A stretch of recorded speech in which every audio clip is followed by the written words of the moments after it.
So, a few months ago, Baron Ropp over from Dungeon Masterpieces released this video entitled Start Your Game Like KOTOR, Not Skyrim, and overall he provides some borderline useless points to mull over as we as DMs plan our next campaigns. If you're expecting a heavy defense of why Skyrim actually has a perfectly serviceable opening, you won't find any of that here, though we will be talking about why Skyrim, and really all of Bethesda games, ends up in a situation where the openings that we got are likely the best opening that we could have gotten. In all honesty, you probably should avoid starting your game like Skyrim anyways. As a person who has several thousand hours across 3 versions of Skyrim and whose browser auto-populates like this when I type the letter L and like this when I type the letter N, I can honest to God tell you that Skyrim's intro is not worth anyone's time. It's long, you aren't allowed to do anything, and replacing Alduin with Randy Savage stopped being funny in 2013. Yeah!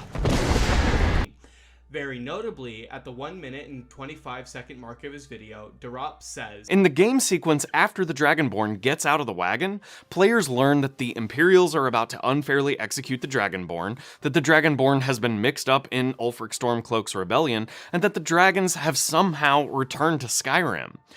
And for anybody with a life equally as boring as mine, you instantly perked up. You see, Baron Ropp isn't wrong per se.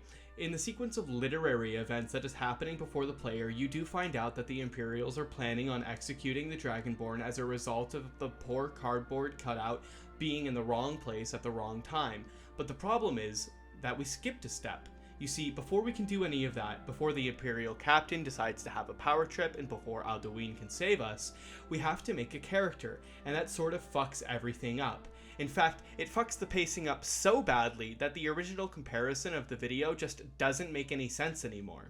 For reference, in KOTOR, you make a character sheet and appearance before you've ever seen any gameplay. KOTOR can get straight into the action because the onus was on the player to read the manual and make a decision on who the player would be before interacting with anything in the world. It is in this seemingly minor difference of when you make your character that creates the incredible distinction between how Skyrim has to handle its intro versus how KOTOR has the freedom to dump a pre-made character into any scenario. It's one of the biggest through lines in Elder Scrolls games, right? You wake up unaware of your surroundings in a prison specifically for the express purpose of ridding your character from any responsibility of knowledge of the world that they inhabit, the responsibility of having a backstory, and the responsibility of giving that character a call to adventure. It's actually part of the appeal, or maybe just a sacrifice to the gods of accessibility, that you can pick up any of the titles in the series and have a complete experience without worrying about the fact that you just picked up the 5th numbered game in a series. I mean, could you imagine actually having to read a source book or something before you played a game? Later on, Baron Ropp says that the secret sauce is not for Skyrim's intro to be shorter, it's that post-wagon Skyrim ride gives the player just enough context to start asking questions. And again, the problem with the statement is that Skyrim, lacking the scenes before the wagon ride, does not contain enough context for the player to understand the situation because the player does not have a character, and this is probably the big sticking point. When you play D&D, your character will contain these things already: a backstory, a call to adventure, and knowledge of the world around them, so that the introductory scene of your RPG should really only be an excuse to put all of your player characters in one room.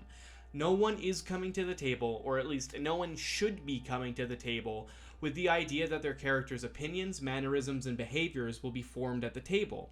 We sit down and we talk about what each player is looking to get out of the game, if the players are interested in roleplay aspects of the game, and how to make each character appropriate for the context and the party that the character is a member of.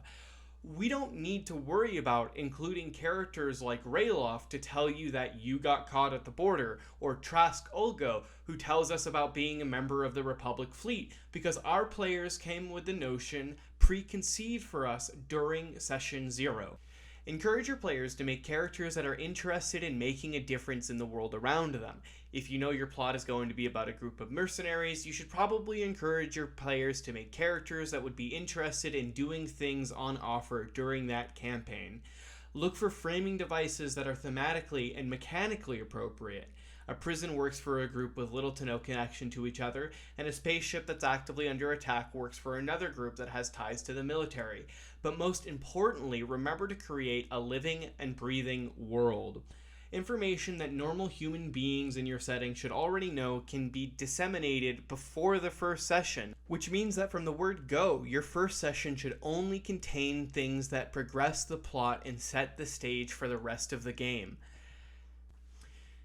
Anyways, that's it, I guess. Skyrim is designed for amnesiacs, and Baron de Ropp doesn't really seem to know what a tutorial is. If you enjoyed listening to me talk about things that I myself barely understood for about 6 minutes now, let me know and I might get enough dopamine from it to make another thing about tabletop games. Otherwise, see you later.